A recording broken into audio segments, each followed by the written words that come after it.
The leader from Mullins Giant, Zarak The Brave third, disputing the fourth, Icare Allen on the inside of Icare Gatsby Grey next with my Mate Mozzie, Bialystok followed by Mighty Tom, who's improved. In between horses, Filey Bay and then Blonde and Captain Conby and Jesse Evans, the Capo Gloria and Brazil, Tudor City Party Central at the back of the field, Lucky Max, and there's none behind. Prairie Dancer third 12 months ago. With the circuit to race, they're going towards the fourth flight just outside halfway. And building up a lead, the front running Cashback and Ken Callahan, but reeled in very quickly after that fourth flight by Mighty Tom, who goes up now to Shaded at the halfway stage. Mullins Giant third. In fourth place is Zarak The Brave, then Icare Allen, Amir Kabir. They're getting spaced out. My Mate Mozzie next with Gatsby Grey racing together. Filey Bay and Bialystok as they jump that flight just over 7 furlongs from the finish. And it's Mighty Tom taking up the running from Cashback, who led out over the first four, then Mullins Giant. Zarak The Brave on the outside of Icare Allen, and then Amir Kabir, my Mate Mozzie next with Filey Bay and Bialystok, and Jesse Evans has picked up a bit of ground. Next on the outside is Gatsby Grey, who's lost a number of placings, and then Captain Conby and Tudor City. They're at the end of a circuit and they continue well spaced as Mighty Tom leads with 5 furlongs to go. They have a good run to the second last flight. Tailing off is Prairie Dancer. It's Mighty Tom at the top of the hill, closed upon by Cashback and Mullins Giant, poised in third. Icare Allen, Zarak The Brave, my Mate Mozzie next with Amir Kabir nudged along, then Jesse Evans and Filey Bay and Bialystok next. Captain Conby's improved on the outside as they come down towards the second last.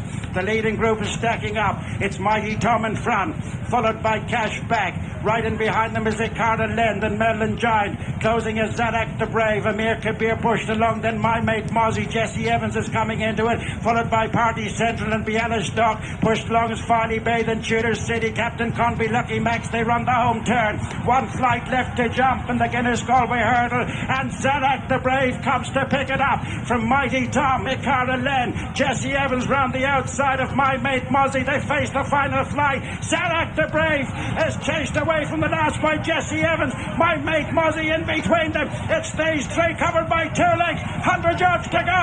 Zarak The Brave, my Mate Mozzie. Jesse Evans on the stand side. Zarak The Brave has done it for the 4-year-old. From Jesse Evans, my Mate Mozzie, Icare Allen, Filey Bay, Mighty Tom and Bialystok next. What a finish. It could have gone one of 3 ways from the final flight, but at the end of it all, Willie Mullins and Paul Townend have won the Galway hurdle with Zarak The Brave, who has fought so bravely to hold off Jesse Evans, placed yet again, the 3rd time he's hit the frame I think in the race, and huge run also from my Mate Mozzie. Icare Allen just got tightened up a bit off the turn. He's run a blinder in 4th for the champion trainer also.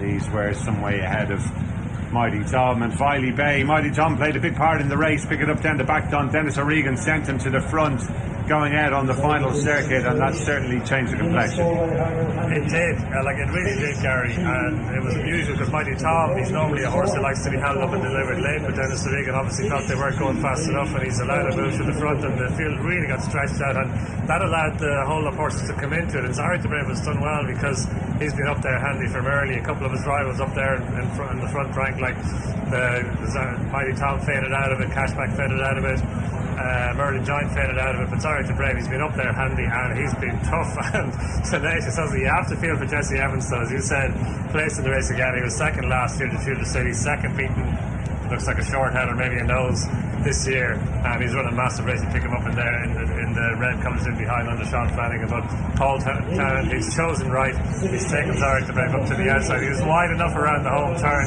and he was challenged on all sides on the run-in, but he stuck his head out. He's been really willing. He's a classy juvenile last season, Gary. He's come in here at a rating of 145, and he's proven that he's well up to this type of mark. And this is where he really took the race by the scruff of the neck, went up to take the measure of Mighty Tom, took him behind. Jesse Evans, my Mate Mozzie and Icare Allen just looking for a bit of room. He's just in the wrong place there behind Mighty Tom, who's about to back out of it, but stays on well. And I thought my Mate Mozzie was going to pull off the double for Eamon Waters at one stage, Tom, but hats off to the winner. He's knuckled down. he's had to be gritty. Like, he's really dug deep on the far side, because my mate Mozzie, it did look like he was coming to do it. He was squeezed out of it a wee bit close home. Then Jesse Evans, we know that Jesse Evans comes up the hill, and he's launched the final challenge to Zarak The Brave, and he's just come up a short head short. Here we are as Paul Townend makes his move. Second win in the race for Paul. He took it as a teenager all those years ago in Indian Pace for John Kiley. That's right, he was only just a kid at that stage, and has had to wait a long time to double his tally. Simon Muneer and Isaac Swade. I see Simon is definitely here today anyway, and what a prize to win. Perugino Diamond, the last on a long time ago, as far as the 4-year-olds are concerned. So several have gone close in the meantime. Yeah, no, absolutely. And look, it's not easy. It's a very competitive, tough handicap for a youngster. He's only had 4 runs over hurdles before now, and he proved that he was well up to the top juveniles of last season. But as we know, it's very difficult for the juveniles to step forward, even in handicaps, and take on their elders. But he's had to really dig deep. You just see his willing head just really grabbing the ground and fighting off all comers. Glan was the one who was the subject of the plunge, challenging for favouritism. She was one of the first ones beaten, tailed off, leaving the back straight. And in the end, it was Icare Allen who finished best of the McManus runners in 4th. But Zarak The Brave it is who has landed the spoils. He's been a talking horse for this race ever since the weights came out, really, a couple of weeks back. Check it out again from the head-on angle to see Merlin Giant backing out of it there. Tudor City in behind, not disgraced, but just unable to live with younger rivals today. Plenty of horses run well in defeat. Filey Bay again has put up a good show. Well, Zarak The Brave just too strong in the final reckoning. What a finish, but a familiar outcome, Angus. Yeah, Mullins and Townend. Mullins and Townend with Zarak The Brave. Paul saluting the crowd. Galway hurdle in the bag. He also had much promise. He may well have been favourite at one point for the Triumph Hurdle. And then he got beaten by Lossie Mouth, the ultimate Triumph Hurdle winner, didn't he, Dave? I think he was favourite before he was beaten by Stable Companion. Zarak The Brave, 9-2. He's taken this Grade 3 hurdle, and he's done so from Jesse Evans, only by a head, 16-1. My Mate Mozzie got a bit of a rough trip, 15-2 in 3rd, and Icare Allen was 4th at 14-1. Great race, good winner, Zarak The Brave.